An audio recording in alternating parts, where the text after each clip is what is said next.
Βενιζελισμός. Στην περίοδο 1910 μέχρι και τη Μικρασιατική καταστροφή 1922, κατά την οποία η Ελλάδα βρισκόταν σε συνεχή πολεμική ετοιμότητα, εμφανίστηκε μια νέα πολιτική αντίληψη που εκφράστηκε με τον Ελευθέριο Βενιζέλο και ονομάστηκε συνοπτικά Βενιζελισμός. Στον οικονομικό τομέα φαίνεται ότι ο Βενιζελισμός θεωρούσε το ελληνικό κράτος ως μοχλό έκφρασης και ανάπτυξης του ελληνισμού.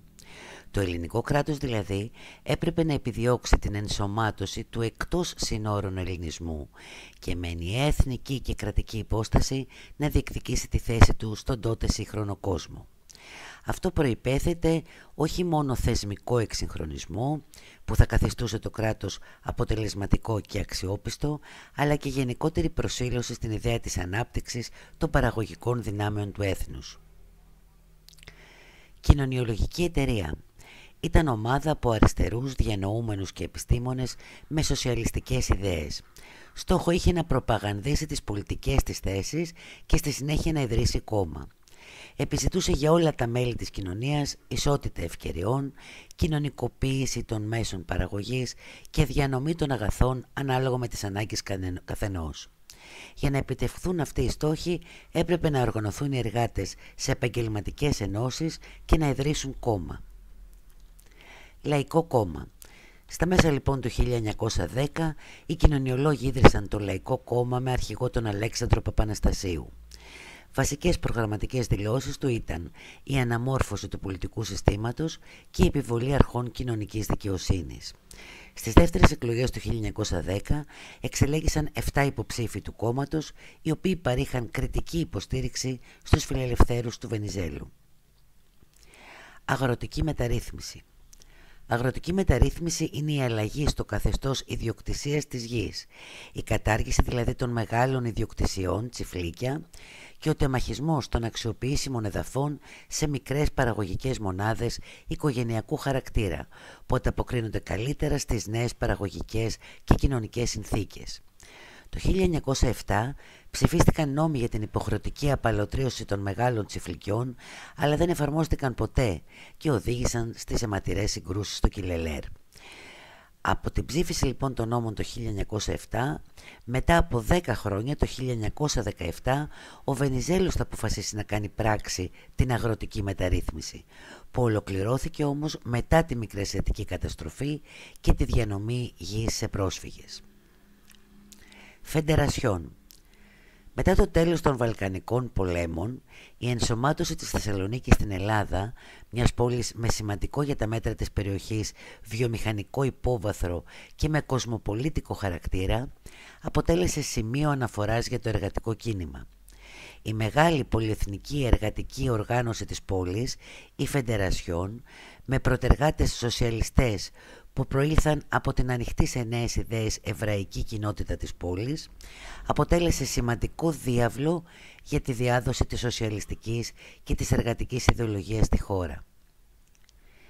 ΓΕΣΕΕ, Γενική Συνομοσπονδία Εργατών Ελλάδας. Η Γενική Συνομοσπονδία Εργατών Ελλάδας ιδρύθηκε προς το τέλος του Πρώτου Παγκοσμίου Πολέμου το 1918 και συμπεριέλαβε κλαδικά και τοπικά σωματεία εργαζομένων. Ήταν αποτέλεσμα της ταχύτατης ορίμανσης του εργατικού και σοσιαλιστικού κινήματος ως συνέπεια των πιέσεων που δέχτηκε η ελληνική κοινωνία, της εμπλοκής της στις διεθνείς υποθέσεις και του αντίκτυπου της Ρωσικής Επανάστασης στη διάρκεια του Πρώτου Παγκοσμίου Πολέμου. Ιδιόμορφος δανεισμός 1917. Εξωτερικό δάνειο που έλαβε η Ελλάδα το 1917 από τις σύμμαχες χώρες της Αντάντ για τη χρηματοδότηση της συμμετοχής της στον Πρώτο Παγκόσμιο Πόλεμο. Επρόκειτο για ένα ιδιόμορφο δανεισμό της χώρας. Πιο συγκεκριμένα η Γαλλία, η Μεγάλη Βρετανία και η ΗΠΑ ενέκριναν καταρχήν μεγάλα δάνεια προς την Ελλάδα. Ο δανεισμός αυτός όμως ήταν θεωρητικός. Τα ποσά αυτά δεν εκταμιεύτηκαν ούτε δόθηκαν στην Ελλάδα. Θεωρήθηκαν κάλυμα για την έκδοση πρόσθετου χαρτονομίσματος, με το οποίο η κυβέρνηση Βενιζέλου θα χρηματοδοτούσε την πολεμική της προσπάθεια και την είσοδο στο Πρώτο Παγκόσμιο Πόλεμο. Ένα είδος αποθέματος δηλαδή σε χρυσό και σε συνάλλαγμα, που δεν βρισκόταν όμως υπό τον έλεγχο της χώρας. διχοτόμηση δραχμής το 1922.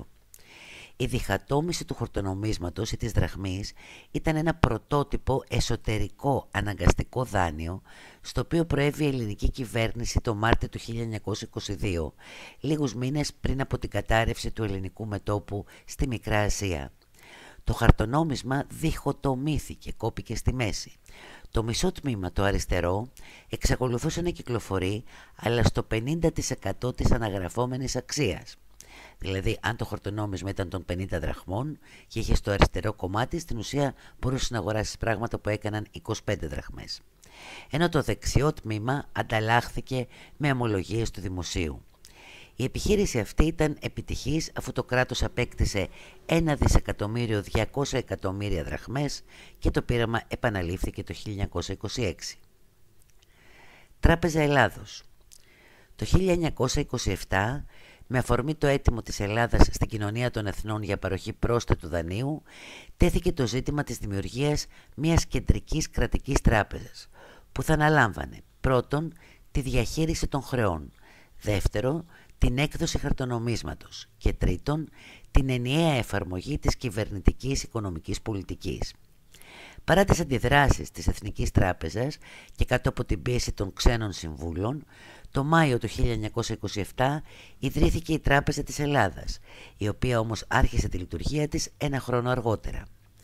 Πολύ γρήγορα η Τράπεζα Ελλάδος πέτυχε σταθερές ισοτιμίες της δραχμής με τα ξένα νομίσματα, στηρίζοντας την έκδοση χαρτονομίσματος στα αποθέματα που είχε σε χρυσό και συνάλλαγμα και εξασφαλίζοντας τη μετατρεψιμότητα του εθνικού νομίσματος σε χρυσό.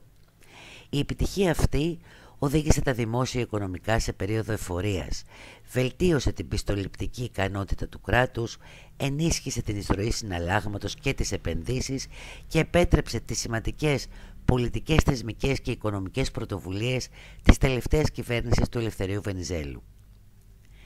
Clearing. Το clearing ήταν μία μέθοδος διακανονισμού, ένα είδος ανταλλακτικής οικονομίας, η οποία κυριάρχησε προοδευτικά στο εξωτερικό εμπόριο μετά την οικονομική κρίση του 1932.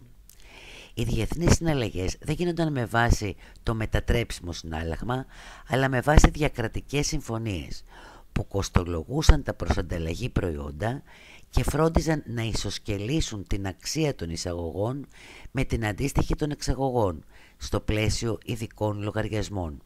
Με λίγα λόγια, αν κάναμε εισαγωγή από τη Γερμανία μηχανές και κάναμε ως Ελλάδα εξαγωγή στη Γερμανία λάδι, αφαιρούσαμε πόσο έκανε το λάδι, πόσο έκαναν οι μηχανές και πληρώναμε τα υπόλοιπα.